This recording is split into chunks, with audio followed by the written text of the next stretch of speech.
My name is Irene Yaw, and I am the IOM's Deputy Coordinator for the Caribbean and also Head of Office of IOM Guyana.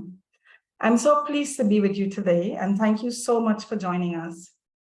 IOM launched this initiative, Conversations on Migration in the Caribbean, in July as a forum to engage influential Caribbean personalities on the represented groups and a live audience online in discussions on a range of issues related to the phenomena of migration within the Caribbean context.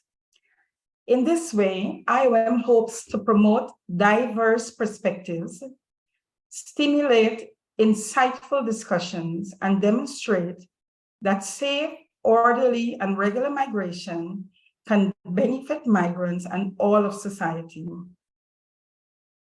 We believe that well-managed migration can contribute to accelerating all 17 Sustainable Development Goals.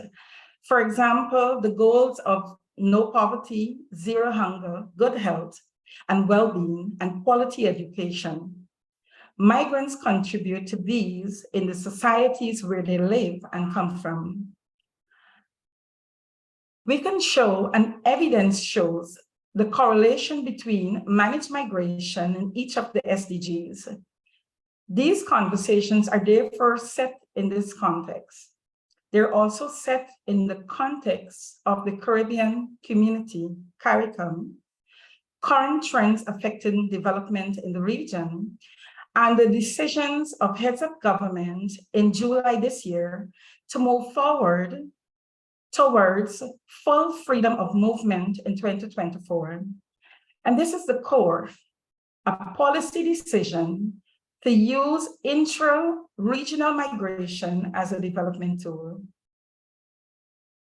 During the recent Caribbean Forum on Population and Development, held on the 4th and 5th of September in Antigua, one of the key conclusions was the recognition that demographic trends, including falling population growth, aging, and migration, are at the heart of many of the Caribbean's most pressing development challenges. On the other hand, according to UNDESA 2020 report, while the proportion of Caribbean migrants who have gone to live in another country in the region was less than 10%, the intra-regional migration population has continued to increase each year, almost doubling over the last 30 years, with an increase from 437,000 in 1990 to 859,000 in 2020. So the questions are, what has been the impact of these intra-regional migrants? What has been the cost of hosting them? And what has been the benefit? What data do we have to base decisions on? Why are so many of our citizens moving out of the region instead of within it? Can we compete? For an increasing number of intra-regional migrants, the decision to move is due to insecure situations. How can policy assist in further improving the cost-benefit analysis? How does the private sector fit into all of this? These are some of the topics we will touch on today with our eminent panel. We thank you again for joining us and look forward to your active participation. Please be sure to use the questions and answer function to share your thoughts, ask your questions, make suggestions, or raise any concern that you would like to share with the panel.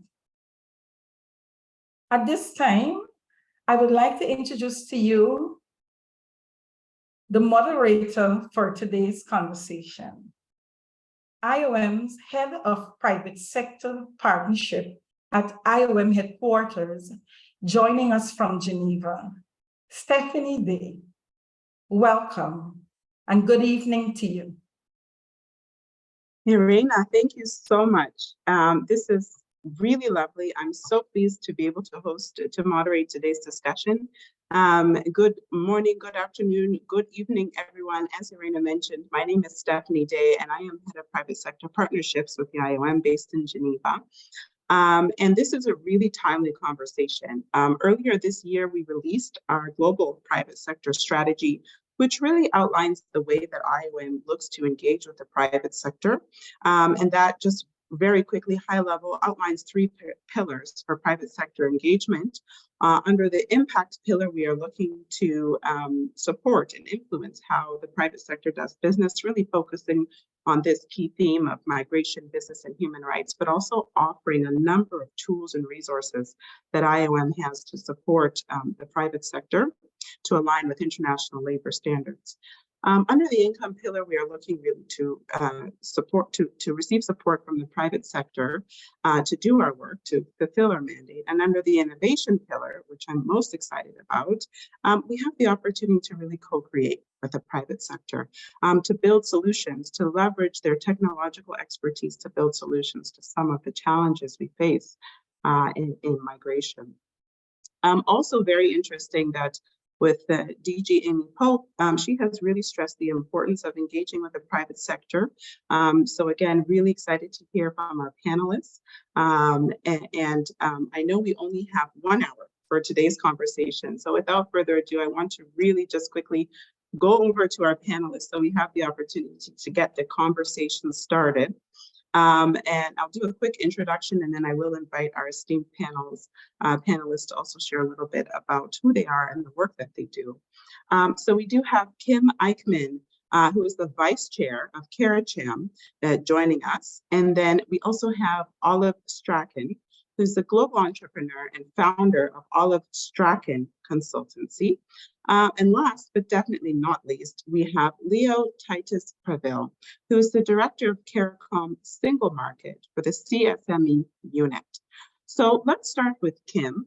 If maybe you could just share with us briefly about your role with CARICHAM. Hi, yes, good morning, good evening, good afternoon to all of you. It's my pleasure to be here.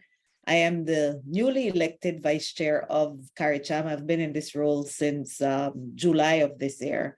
But in 2019, CARICHAM was formed. It's a network of about 24 chambers right now, and it's stretching from the Bahamas in the north to Suriname in the south, Barbados in the east to where I am located, Belize in the west. And we decided to come together as a network of chambers because we wanted to collaborate with each other and to share best practice and to improve regional trade really across the region. And that is our purpose here. I've been in the private sector for as long as I've been working, but I most recently joined the Belize Chamber of Commerce and Industry. Well, I wouldn't say recently, about 12 years I've been in this role. So we look forward, and we do have a lot of experience, I guess, with migrants coming across the borders from all our islands and states in the region. So I look forward to the conversation. Thank you so much, Kim. And then next, a brief introduction from Olive. Hello, first of all, thank you for inviting me to be part of the panel. I appreciate it. I'm Olive Strachan, and I left Dominica, where I was born, when I was 6 years old, part of the Windrush generation. I spent all my formative years in the UK from 1968 to 2020. My husband's Jamaican, and we decided to take all our life savings, come back to Dominica and start again. So I'm going to be sharing with you my perspective from a diaspora coming back to the island of my birth and trying to start again as a businesswoman. And I faced some challenges, shall we say. So you'll hear that later on today. Thank you. Super. Really looking forward to hearing more about your perspective. And Leo, if you could please share a quick introduction. Thank you very much. Good morning, everyone, whatever time zone you find yourself. Well, I work with the CARICOM Secretariat. I am the director of the CARICOM Single Market at the CSME unit in Barbados. We have a directorate for CARICOM Single Market and Trade, newly established, in Barbados. The work in terms of the CSME is pursued by following through on operationalizing the key pillars of the CSME, which relate to free movement of goods, free movement of people or labor, free movement of capital, the right of establishment, and free movement of services. And so we pursue this work by following the mandates in the revised Treaty of Chaguaramas. And if you are CARICOM National, everyone should have a copy of the revised treaty at home. And also the mandates that are given through the different organs of the community. We have the heads of government, of course, the conference as the highest body in the community. And normally and our job is to exercise and fulfill those mandates. So essentially, this is what I do in terms of free movement. Obviously, we'll speak a lot more about that as this is the subject of our discussion this morning. That's fantastic, Leo. Thank you so much. So again, you know, as Irina so lovely set out a bit of context for today's discussion, we're really going to start looking at how the private sector can best benefit from and contribute to well-managed human mobility in the context of full freedom of movement in CARICOM. You know, DG Pope, she has stressed so much that we have to start harnessing the promise of migration, that we're really starting to think through how we can shift narratives on migration and see the value and the benefit. And it's really interesting when we look at CARICOM, when we look at this region, because we see so much changing and so much opportunity really for us to harness the promise of migration. We see, you know, aging populations, we see demographic shifts, we see climate change as well. So many different push and pull factors for people to move, for people to be on the move, right? And to look for other economic opportunities. And I really love this quote, if we could just put that up, from DG Amy Pope.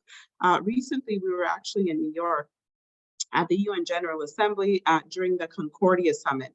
And she was on stage with Mila Contigo, and she shared this quote, which I will just read very quickly. All across the world, and in particular in the Caribbean, countries are experiencing important labor shortages. And we know that the demographic changes are such that we do not have the alignment between people and opportunities.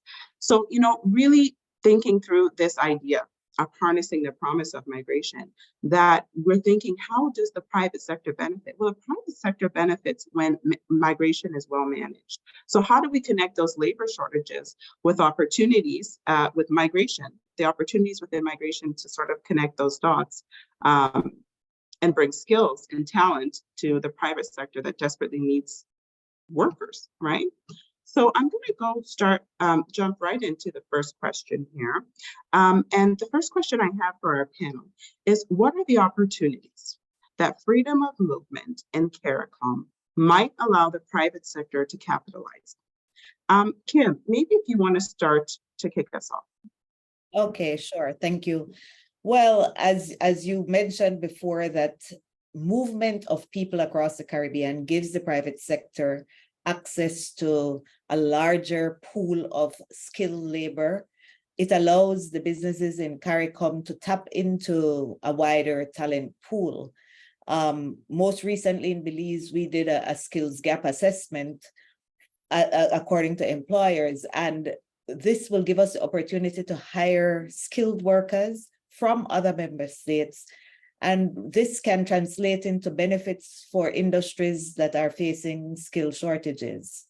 So it would also, we believe, facilitate, which is one of the purposes of CARICHAM, to facilitate border trade and investment. So this can also assist us in that, because with people moving, we can foster economic integration, and this, you know, people have personal and business ties across borders, and it can lead to increased trade and investment opportunities as well. Yes, absolutely. And so important for us to be able to connect the skills gap with the opportunity. Olive, in your opinion and from your perspective, what are some of the opportunities that you're also seeing? Okay, well, I see it as, I am Dominican born, And when we were in the UK and we faced racism and problems, we always thought one day we will come home. And what we found is we've come home, but we're seen as English, okay? So those are the barriers that we found. The benefits that someone like the diaspora can bring with regard to migration is one, obviously, finance. Me and my husband have been together for 42 years, long time. We've worked a lifetime, we've saved money. We sold our house, we bought everything we have, every penny, and invested in Dominica. So private sector benefits from that. We've also bought a car, we've used labor. So all in all, I think the benefit of the diaspora coming back is financial, input into the country. Next is the knowledge and expertise, because my husband used to be the executive director for Reuters globally.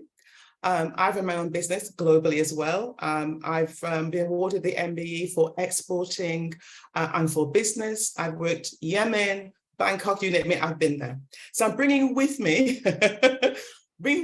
all this expertise and knowledge that I want to share, okay, back. And also, I've joined the Chamber of Commerce. I'm a director of the Chamber of Commerce, and I'm using my expertise again to help Dominica. So I think, like Kim said, I was involved as a HR specialist for the government in a gap analysis for Dominica. And once again, the key things were falling birth rate and lack of knowledge at a higher level for staff. So I would say if we focus on migration in a positive way, bringing people from all levels, my age and younger, we can benefit the island and benefit the actual business within the island as well, the private sector. Olive, thank you so much. Absolutely, couldn't agree more. I mean, the opportunities for finance, for technology, for innovation, so much, I think that it is held there within the diaspora returning home, as you so beautifully put it. Titus, we know that you're not necessarily private sector, but very interesting also to hear, in your opinion, what are the opportunities? Well, I think I will take off from where Kim stopped, and to say there are opportunities for the skill sets that are not available in the region easily to become available where we have the full cycle of migration explored, meaning you have left and now you're returning home. And therefore, to the extent that we are able to prepare and have dedicated clear policies in the member state or at the member state level to treat with returning nationals, then I think that would be an immediate benefit to member states. So I was looking at my point was coming from the perspective of Kim where she left off, but within the region, from a CARICOM CSME perspective, well, we don't speak about migration, we speak about freedom of movement of CARICOM nationals. So for us, to the extent that we could make that process simpler, it would therefore be one of the ways that we would mitigate the movement of our skills persons from within the region outside, and thereby denying, in a sense, the private sector the skill sets that are already available within the region, but they do not have access to because that skill set has left. So to the extent that we could facilitate easier movement of our people, it would perhaps be a benefit to the private sector. Very interesting. And in your opportunity, you also sort of flagged the challenge. So I want to also sort of pivot to try to understand what are some of the challenges and obstacles. You mentioned simplifying the movement of people. What is the challenge here? And what do you see as is needed to make it easier for free flowing of people? When we speak of movement of people, and I will speak with respect to the CARICOM Single Market and Economy, the CSME. The CSME is an economic integration arrangement. So people are technically seen as skills, your skilled labor. But within CARICOM, we have both the aspirational thing of building a community of people who know themselves and live. So we have freedom of movement of people. That is already facilitated through the removal of visa requirements, through common immigration line positions at ports of entry, facilities that allow you to express complaints upon arrival if you feel you've not been treated well. So we have the facilitation of travel. What was done very early, because there were many concerns with respect to full free movement, as you would see, Article 45 of the treaty speaks to the goal of full free movement, while Article 46 took the approach of saying, let us begin by creating a space for comfort among member states. And we would focus on skilled labor or skilled nationals as the basis to commence the process. So we have 5 skill categories listed in the revised treaty, and the heads have added an additional 7, making it 12 approved skills categories. But these skills categories require you to prove you have some form of certification. So we have what we call a skill certificate regime, which is operational right now. So what is important is that we should not put systems within our governance structures in CARICOM that are more onerous than without that. For instance, work permits are used throughout the region to bring persons in to the region from outside and even within the region.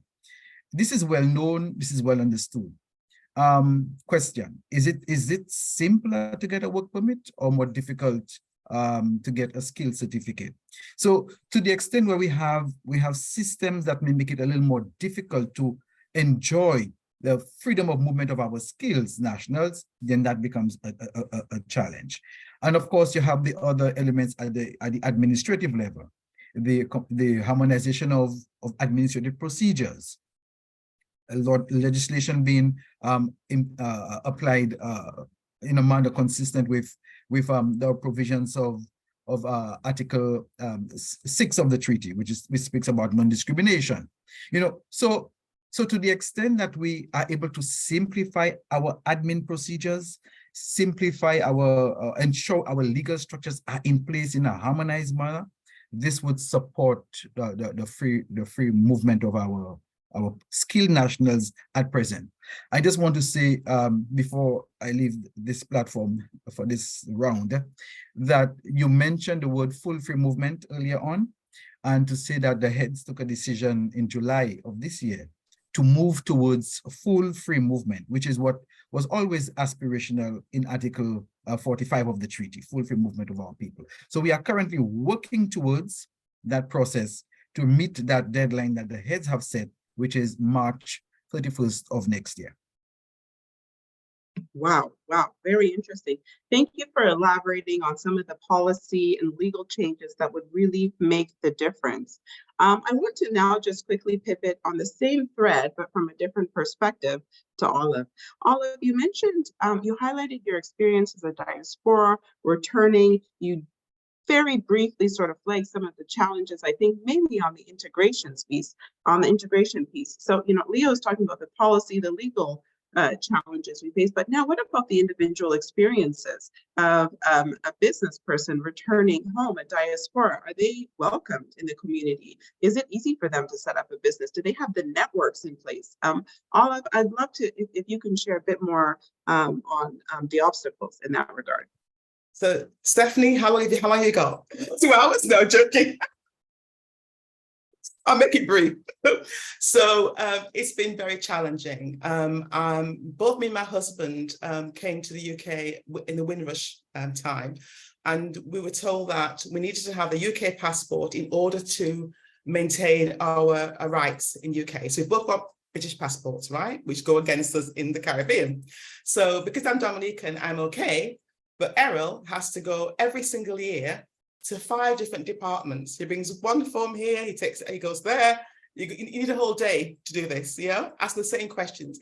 It's really hard to get residency here, as a diaspora if you haven't got a passport, a CARICOM passport.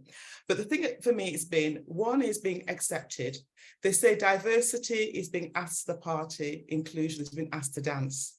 I'm not often asked to dance, are you with me? So consequently, what happens is that My accent, people tend to not like my British accent. It reminds me of colonialism.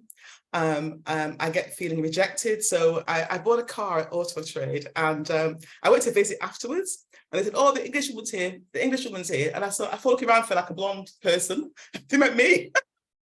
So we are still seen as English, you know, although I think I'm Dominican. The issues have been not feeling welcome sometimes. I've broken down some barriers in that I'm joining Rotary, joining the Chamber of Commerce means that I have contacts and networks that I've built up, but it's been hard. Next thing, I think we need to look at making it easy to access, you know, services, and make it easy to be able to make connections. So I've joined a hiking group, I've joined Rotary. I'm the kind of person who pushes forward, but if I wasn't, I'd be sitting here in my home very, very lonely. A lot of people come to the Caribbean and go back because they can't take the lack of connection. Also things like, what's the word for it? Culture. In the UK, culturally, you got a friend, knock on the door, come in for a cup of tea. Dominica isn't like that. You don't just go to someone's house. You have to learn the cultural differences as well. So culture, I don't speak patois, so therefore, once again, that goes against me. There's a lot to do. But what I'd say is joining different bodies, making the effort, standing up. The Rotary do something called VOSH. They help communities with eyes. I go along to hospital, I help and support. So it's a case of if you want it to work, Stephanie, you've got to put the work in. Before I finish, just two things. One is residency, that's challenging. Two is the footfall. It's very hard for me Dominica's got a very, very small footfall. To get business in the Caribbean is challenging because one, to export things is expensive, to import things is expensive. It's very hard to make that connections. We have to look at those, the actual taxes and transportation. And also we have to look at how we can support the private sector to grow the businesses. I'm a coach presently. I coach a lady called a business called Be Natural, and her issue is trying to get goods in to make her natural products. So we need to look at all these areas in order to help the private sector to grow and develop. But the diaspora can offer a lot, like myself. We need to want to be open to it, look past our accent, look at the person, give us a chance, and also allow us to access the things we need access to be successful. It's a bit long, but got it all in there, hopefully. It's right on point, Olive. I think many of us can relate to that. Many of us in the diaspora who have tried to make that attempt to journey back home and to set something up. So really applaud you on your efforts there and your willingness to continue to push through, because it's more challenging than I think we dream. It's something that we idolize and we dream when, you know, we are abroad, that when you return back home, you're faced with certain realities that is sometimes a bit more difficult. So I really appreciate you sharing. But I think also interesting, you mentioned briefly the Rotary, but I think also, you know, organizations like CARICHAM really do come into place here as well. And it also feeds into this larger narrative of a multi-stakeholder approach that, right, everybody has a role to play. And Kim, it'd be really interesting to hear more from your perspective here, sort of how are you also sort of harnessing the opportunity here and trying to overcome obstacles? Yes, and thanks, Olive. I can relate because even within CARICHAM, we're different.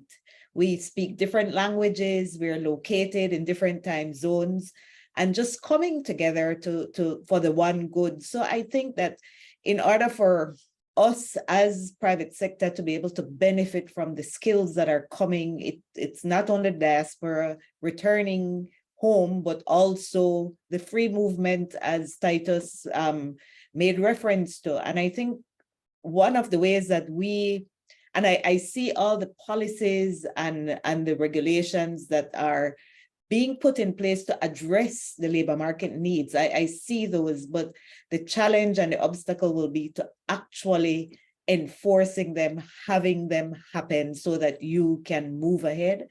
And I think as CARICHAM, we can promote, you know, investing in organization and skills development and cultural cultural sensitivity within our organizations, to make people feel welcome, to encourage our nationals to move across and between our countries as opposed to moving outside of CARICOM, so that we can take advantage of the skill sets and the talent that we have.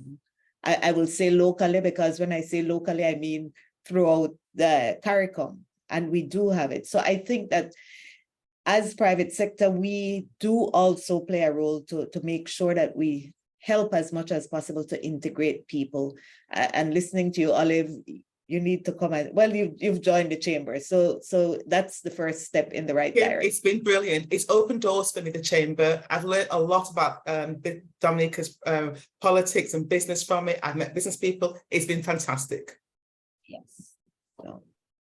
That's really amazing, and really happy to hear, Kim, the work that you're doing, because it is helping to provide that gap, you know, that it's filling that gap, that network that diaspora returning may not have. And this next question is really for all the panelists, and I'm just wondering, sort of building on what we've already learned and what you've shared, are there other ways that the private sector can be a part of the solution to the economic and social integration of CARICOM citizens migrating through the region?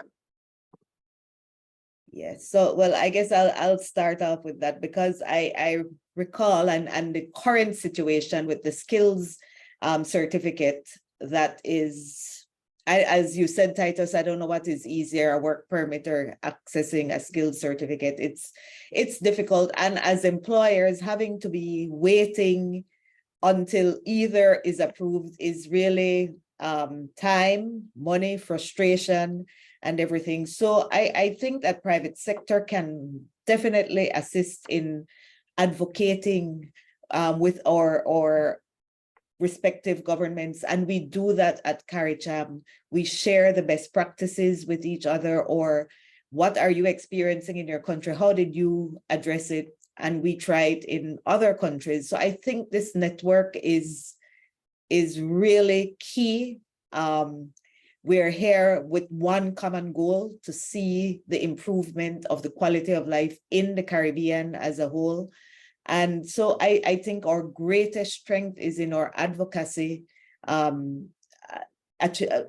advocating for change to our respective governments.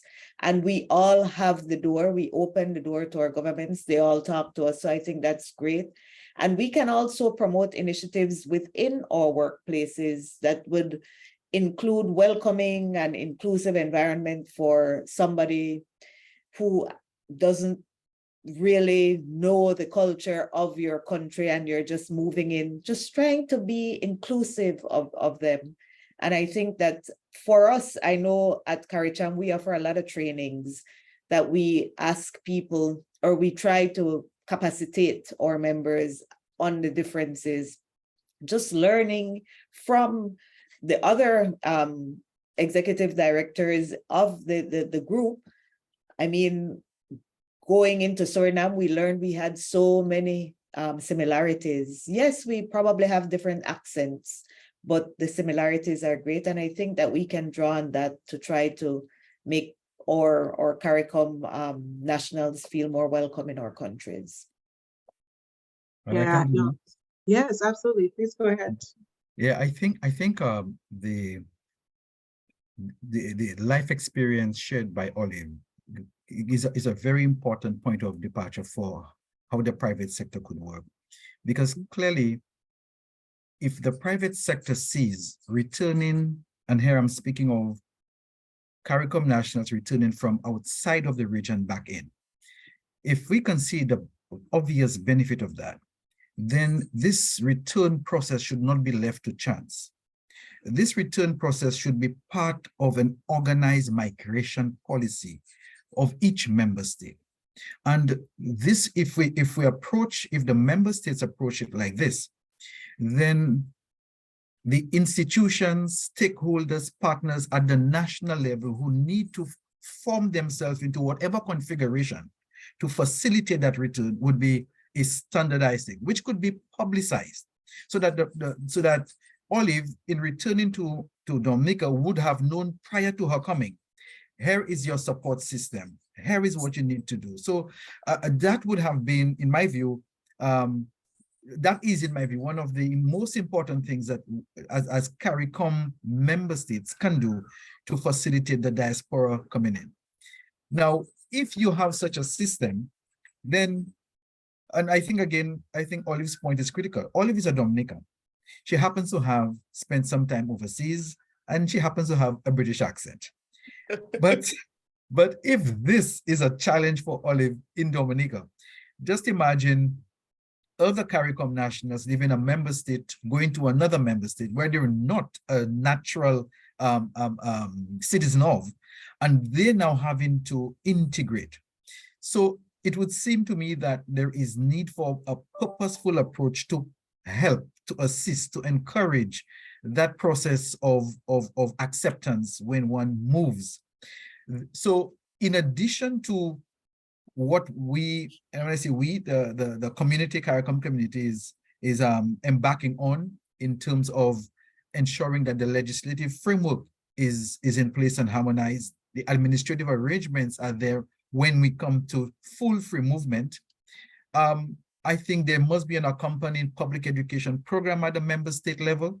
There must be accompanying systems to integrate our CARICOM nationals. Now, our people generally know each other already to a large extent, but there will be some who do not know processes in other countries, and so we need to find a way. So, but all of that, I say all of that in the context that every member state needs to see movement of people and migration as part of its own national development strategy.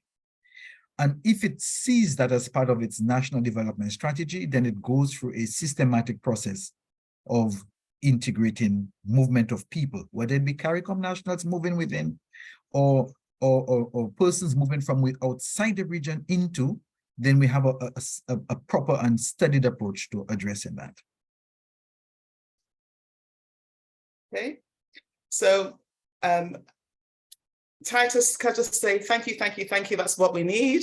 That welcome, that established welcome, an approach that will help us to integrate quickly. My idea very quickly is, as a director of the Chamber of Commerce in Dominica, I've seen the list of our members, okay, which are private sector members. And I've also had meetings with them to understand the issues that they're facing. Now, with regard to nationals coming in, when I wanted to come to Dominica, what I did was I rang the British consulate, sorry, the Dominican Commonwealth Consulate in London, yeah? And I asked them for help. And they provided me with information about tax and whatever. Now I'm thinking, can we link the Dominican consulate in UK with the Chamber of Commerce? Because then what you've got is someone like me is coming in, get the data. Someone's coming to Dominica, right? This is her information. This is what she's looking for.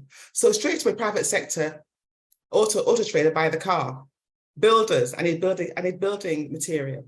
I need people to help me build my house. So straight with a link between the person coming in and the financial benefit to the business in the chamber, yeah?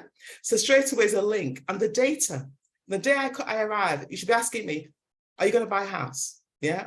Are you going to buy a car? What's your investment in Dominica? So we can have data that shows the investment from the diaspora and the benefit to the country of the diaspora. I think data counts because we can say it, they got to see it and they got to hear it. So those are my ideas with regard to how we can link it all together. No, that's super. I love the piece about data. But I also think interesting for us to also think and acknowledge the importance of showcasing success stories. Because when we can share more of the olives, you know, more olives who are coming back, who are being successful, who are contributing, that lines up very nicely with the data, and it helps to tell a story, which then I think pushes government. My family is originally from Ghana, and in Ghana, that's what we did. There was a lot of diaspora who were returning back to Ghana, setting up businesses, facing similar challenges, all of that you elaborated on. And eventually the network grew, and then the government set up an Office of Diaspora Affairs because they said, look, there's actually an opportunity here. Wow. Yeah, and they are really like harnessing this now. So I think the more we talk about this, the more we put it out there, the more we build the network, the more we showcase success stories and let the data confirm that, the more I think we'll see things turning around full circle.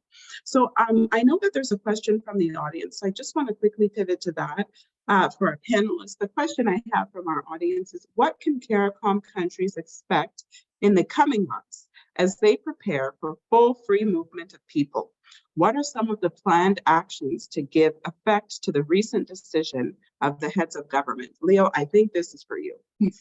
I suspect it is, yes. Well, so we have a very short window between, we had a very short window between the time the heads took that decision in July and March of next year.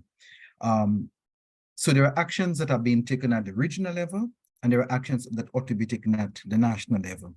At the national level, there ought to be, if it has not yet happened, any form of consultation that ought to take place to inform the country positions on the matter. So that is at the national level. There should be national discussion, national consultation. At the regional level, what the Secretariat has done is the Secretariat has invoked what we call the intergovernmental, sorry, I am thinking of a different structure. It's called the Reconvened Intergovernmental Task Force. I'm sure the IGTF, yes.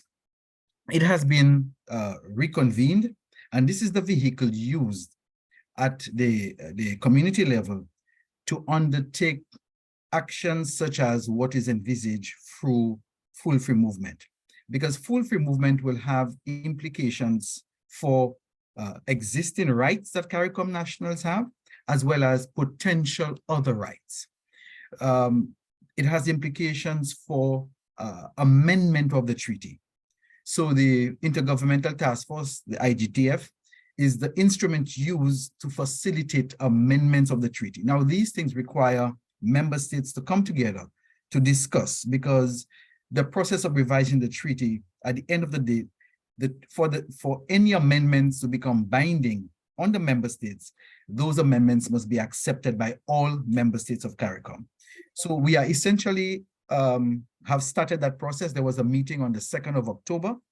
And that meeting brought the member states together to begin to look at some of the issues that ought to be discussed. There is another meeting planned for early November to continue that process with the member states. So the actions that are being taken at the CARICOM level is the facilitating of the discussion/negotiations that are to take place between the member states on what they would like to see in a revised treaty of Shagaramas, which would speak to and address issues of full free movement of CARICOM nationals. And as I said, at the national level, there ought to be the necessary discussions. There will, obviously, once the negotiations are completed, there will have to be legislative changes made to existing legislation at the national level, as well as perhaps any other administrative arrangement to facilitate the process. I would say it's very important to bear in mind why this is being done. This is being done because the CSME continues to remain the most important vehicle to facilitate regional development. It continues. And if that is the case, there are some principles in the treaty that are critical. The principle of non-discrimination is Article 6, and most favored nation, Article 7. Sorry, Article 7 is non-discrimination, Article 8, most favored nation treatment. Article 7 of the treaty is foundational to the treaty, and therefore it's important that as legislation is amended, that those principles are supported. So that's why these things take time, and these things take a number of minds coming together to reason, to discuss. No, that's brilliant. Thank you so much for walking us through that. It's very helpful. We do have another question from the audience here, Titus, which I'd like to also direct to you. And that is that we know that Haiti is currently excluded from the full free movement commitment due to current country conditions.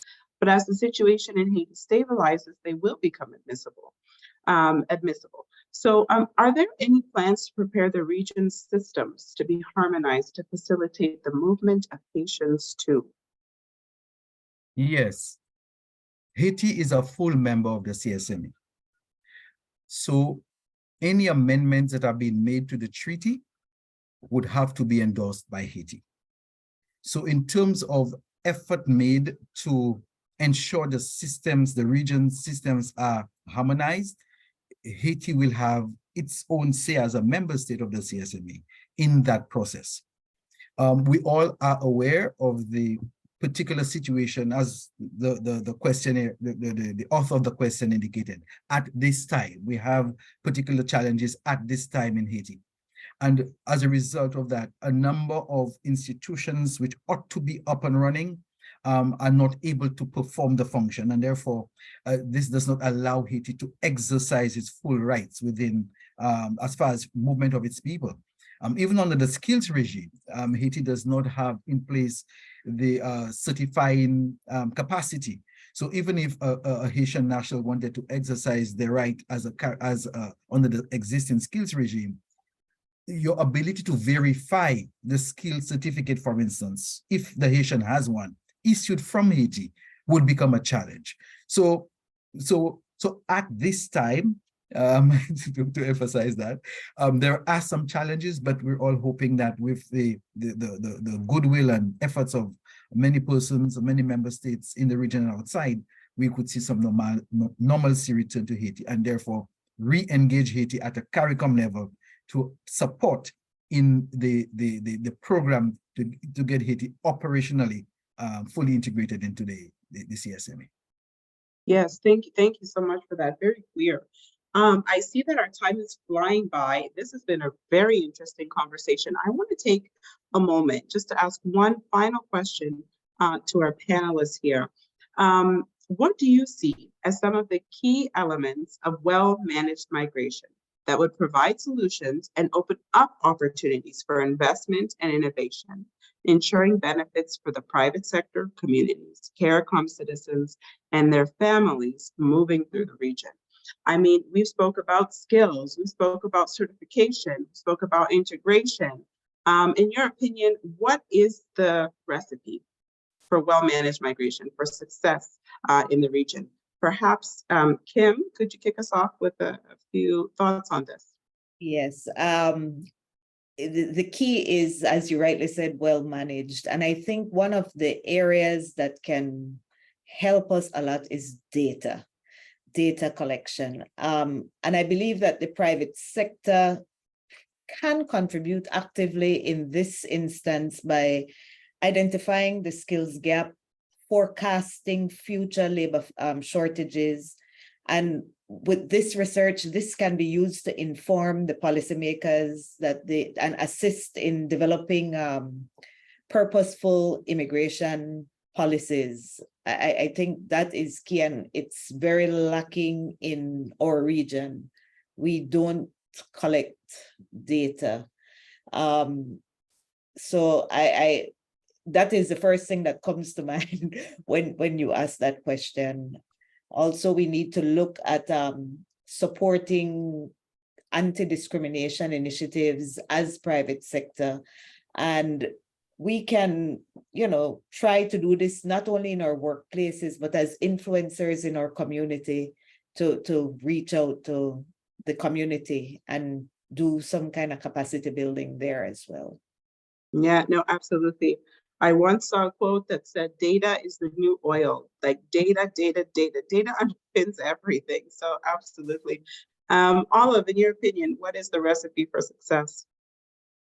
I think, having lived in Dominica for 3 years now, there's a feeling of threat when we talk about free migration. People feel threatened by that, taking our jobs away, taking my children's future away. So it's a case of, first of all, we talked about data, making sure people are clear in the island or in the Caribbean, why it's being done, and be able to show the benefits for the long term, because when we have no money, we think short term, don't we? Need money now to pay my bills. So looking at showing how the long term benefit to the private sector and to them, yeah. And then also I think that when people do come into the island, migrate into the island, if they have skills, they try to share those skills to make themselves available, if possible, to local people to share. So, for example, I was on the board for the it was a entrepreneurial contest, and the winners there were 7 business people all on the panel, and we offered them free coaching for 3 months onwards to help them. So it's giving back. So I think it's a balance between, like I said, all the policies are important, but the people that who are based there have to feel the benefit of it. Otherwise, it won't work. And that's my opinion. I love that. It has to be grounded.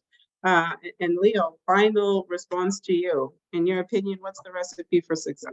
Well, I think I mentioned it before.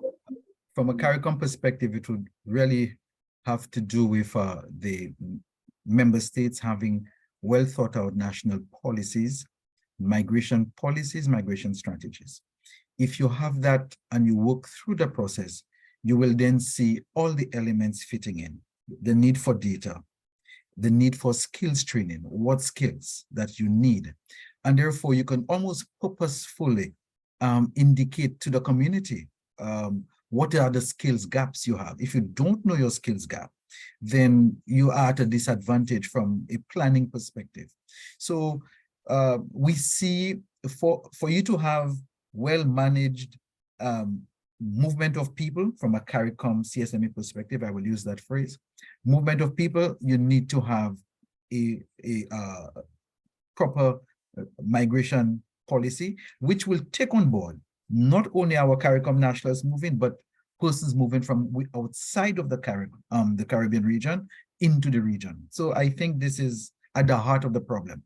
Within the short term, I think the ability of member states to provide training at the CVQ level, CARICOM vocational qualification level, will obviously mean that as people move freely and they're able to provide and work with the CVQ, which is a CVQ is recognized across the region, it will provide employers a sense of comfort that person they're employing has already reached a particular level. Because if you look at the data closely, globally, you would see that the category of persons who move the most are actually your highly skilled persons. Actually, 2/3 of global migration, labor migration, takes place among the highly skilled persons. Now, within our Caribbean context, we don't have the data to say exactly what type of skill set is moving the most within the region. However, we know that our artisans are critical. That is your carpenters, your masons, your tilers, and so forth. But the question is, do they have their CVQs so that when they move, they're able to present these to the employer? So even if we were to have full free movement, and when we have full free movement, we will still need to have that supporting infrastructure so that our people could take advantage, effectively take advantage of the free movement regime. Super, super. I think we've got good recipe here. We've got a good meal ahead of us. You know, this has been so incredibly intriguing. Panelists, I want to thank you so much for this discussion. And it's been very interesting speaking with you all, getting your perspectives on what full freedom of movement in CARICOM could look like, the opportunities, challenges, strategic and policy approaches. So thank you so much for sharing so openly and honestly. I also want to thank the team at IOM Caribbean for inviting me and giving me the opportunity to moderate this really important discussion. At this point in time, I will hand over now to IOM's coordinator for the Caribbean, Patrice Quesada, to wrap up this wonderful event. Over to you, Patrice. Thank you so much, Stephanie, for having joined us, for having accepted to moderate this discussion. It was very exciting. I would like also to very much thank all the panelists that have joined us today. Your insight has been extremely useful and very inspiring. I think we've all have a sense that we need more discussion between private sector, between national entities that deal with, in particular, issues around labor migration. And this discussion really confirmed that. On our side, we're really committed to this discussion. We think that it's the first one that on our side we're organizing, but it's definitely not the last one. We need more of that, and this discussion was a very good step in this direction. So thank you so much for having participated.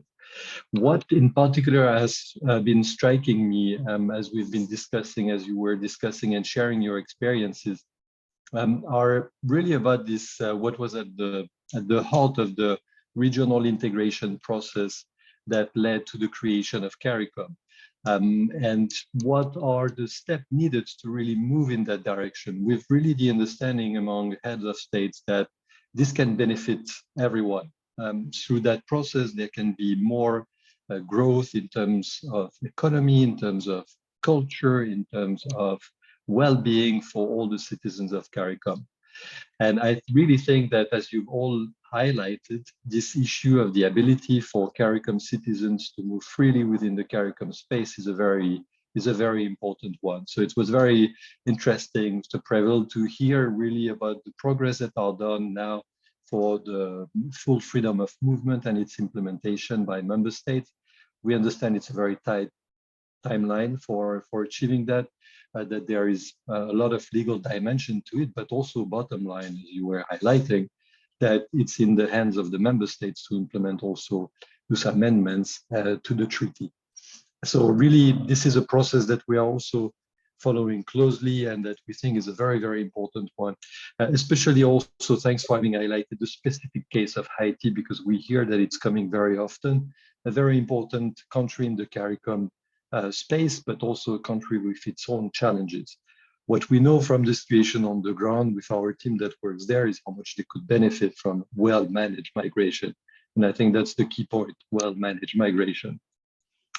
We've also heard about some of the challenges that these initiatives are coming in when it comes to the CARICOM countries, which are, for most of them, small island developing states with demographics, climate change, brain drain. When we worked on the strategy for IOM for the Caribbean that we had released in July, this issue in particular of reintegration and integration that you highlighted really came as one element where we really see the link with the Sustainable Development Goal agenda, how this entire agenda can also support individuals to return to their country of origin or for other nationals to integrate. And thanks really for having shared your experience on that, because you've really highlighted why we need policies that can help with that, why we need the systems that also allows for the implementation of the policies. With, in particular, some specific policies like engaging with diaspora, which is certainly one that we hear a lot about, having a proper, well thought through return of national strategy, but also related to data and the need for data that can support evidence-based policy. On our side, that's also a process we're very keen on supporting. CARICOM has launched an initiative for a regional approach to migration policy with the support of the UN system under the network on migration. And we are really happy to be one of the organizations that is also supporting that process to help move at least to an understanding of what could be some of the regional policy when it comes to migration, but also what they would mean at the national level. Because as you were also saying, country needs to have migration as part of national development to make sure that migration is integrated in a sustainable development plan at the national level. What was also very interesting is to hear the fact that, yes, policies are good, but as we know, it's the implementation that is also essential there, in particular around access to services, and what you've highlighted in terms of the need for multi-level partnership, including more of private sector's actors that can interact with consular services or diaspora services or the Chamber of Commerce to help really with the implementation, with identifying what can be some of the bottlenecks, how to improve on some of the services that are provided to make the experience easier for people who return. And a last point on my side as well, the discussion at the end that also led to what should be the narrative on well-managed migration, because indeed there are fears among national populations about what migration may mean. And this needs also to be addressed. It needs to be a strong engagement to see what are the benefits of it, and to try also to debunk some of the myths like migrants are coming to steal jobs, which is not a narrative that is only heard in the Caribbean, but around the world. And there are a lot of things that can be said to why this is not true. What the private sector can do around anti-discrimination, what individuals can do in terms of sharing their skills, their knowledge, their expertise for being invited to the dance and not only being invited to the party. On our side, we are very keen on supporting these efforts. We were really happy to have the possibility of having you with us today. I would also like to thank the team that has worked a lot to be able to put that together, and really to thank them and tell them again that we will definitely continue and have more of this discussion. So we've now passed the hour, so I don't want to keep all of you longer. I would like to thank you again for having joined us today. It was really an excellent discussion, and your contribution has been extremely valuable. Thank you all. Thank you for all those that have attended. We will also make sure that this recording is available for people that were not able to join in person, and we really look forward to other opportunities for engaging with you. Thank you very much. Wishing you all a very good day. Thank you. Thank you. Thank you. Thank you for inviting me. I've enjoyed it. I've learned a lot. All the best. Bye-bye. Thank you. Bye, Thank you. everyone. Goodbye. Thank you. Thank you.